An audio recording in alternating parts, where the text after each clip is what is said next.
my mom advises like the end doesn't have to be the end. You know, like if you still love her, go after her. That's why the second part of the album is like me trying to go after her, trying to convince her to come back with me until at the end it's like to say sayonara. But that's why they introduce in the same middle of the album. It's like Nightmare. There's a lot of club music, and then it's like my mom saying, "Yo, stop that. If you really want her back, go for it." This is Sad Boy Radio.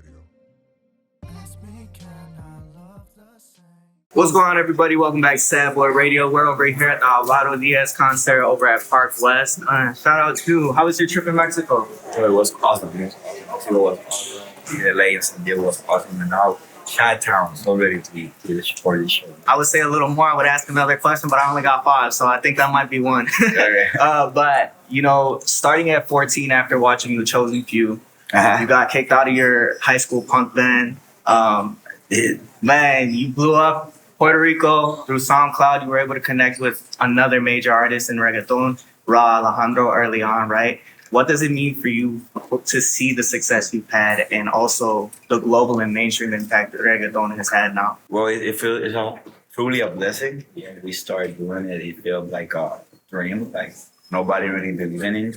You know, like not only on me, but being able to do something outside of only reggaeton in Puerto Rico. So I don't know. I just keep dreaming. I dream about it, and it happens.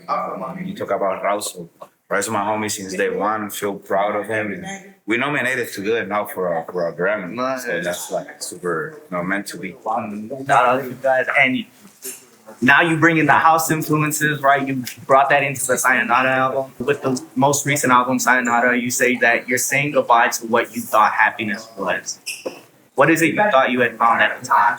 Both albums are connected, like Pennsylvania, Sayonara. So Pennsylvania is more like me trying to like search for that happiness and thought that I found it, and then Sayonara is saying goodbye to it. So I think when I say I thought I had it, is something that makes you feel complete, but then for some reason you feel like it wasn't, or you feel complete with that, and once you lose it, you feel like there. I wish I never had it because now I miss it. So I think that's the feeling in Sayonara. That's why a lot of people connect with Sayonara, because they can feel themselves too, like saying goodbye to what they feel was the happiest moment for them. Being a person, being a family member, or being a memory, being in high school, being in college or something, it could be different things. For me in this story, but. And you see it with the imagery, right? Because there's the happiest place on earth, and in the background, there's an explosion. So but nobody knew that, like not a lot of people knew that in Felicilandia we kind of like hint what was gonna happen, because when you see the artwork, you can see an explosion in the back. But we leaked that. I didn't talk about it. Wait until Sayonara came out so I can like explain people being like, oh, that was an Easter egg right there all the time. And I didn't notice. So I like what that happens in music. I like when that happens in movies. So that's what I try to do with that little detail. Man, that was so amazing. Honestly, how has your definition of happiness and love changed throughout the past 3 years since Felicilandia? I think self-love is like the ultimate love. It's like, can't love nobody until you love yourself. That's like maybe cliche because everybody says that, but once you really get to know what's the real meaning of that, like get to love you and care about you and take care about you, it's like nobody can bring you that type of happiness. There's nobody who's gonna bring you more happiness than you to yourself. Even like feeling good, looking in the mirror, feeling good, listening to your music, feeling good, doing whatever you do. And when I say look in the mirror, that's like being in shape. It's like, feeling proud of yourself. Honestly, I don't want to be a downer, right? Because it's your concert. You're about to do an amazing show. I already know it. But I just felt like the themes had connected so well with me, and not only me, but everybody else that's here, obviously, right?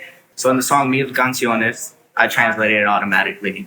You say, today I went out on the street and they played 1,000 songs. That made me remember you. And even though I knew it was late, I took out my phone to call you because I had to ask you, when you hear these songs too, do you remember? And for me, recently going through my own stuff, I realized a lot of the times you take for granted the people you have in your life, and you realize it's too late, right? What was it you found yourself holding on to and not being able to let go of in those moments where you felt like, let me call? Specifically, that song is like truly love. I remember at one time I was in the club just having like a blast. like a blast, and not thinking about this person, like going out to try to erase that. And these songs come in, and then all these songs start taking you back to these moments, or because of the lyrics, or maybe because of the song reminds you when you guys were together, or something like that. And I was like, damn, she feels the same way when she hears the song. It's like me being here, like, I don't know. So that was like the question that inspired that little thought. Like, you feel the same way, like, like that's a lot in my mind. I do that a lot in the songs. Like, okay, I feel all this. Do you feel it too? Like, that's the question. And that was like a theme I explored early on. When I started, I made a song, not a song. I made an episode entitled "It Did It Even Matter?" Because to me, this meant like the world, but to you, it could have meant nothing.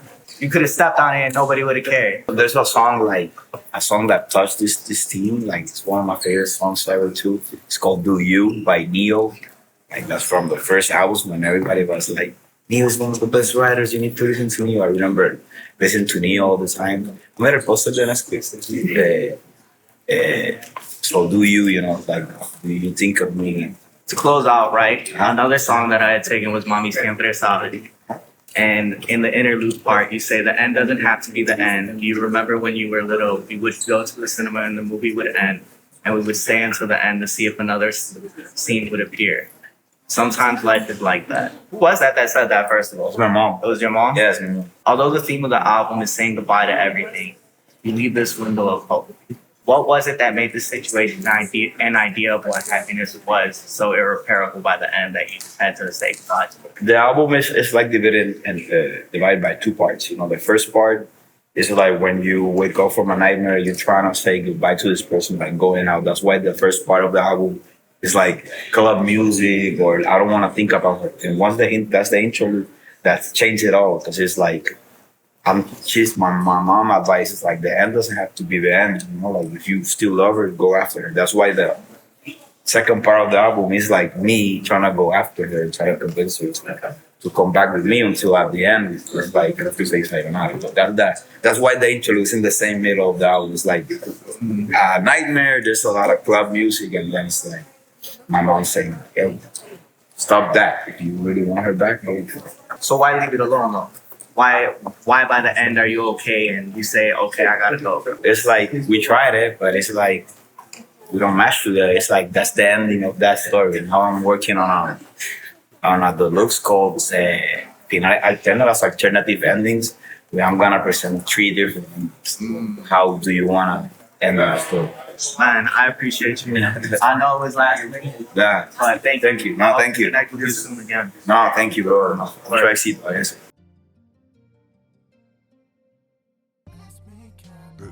Sad Boy Radio.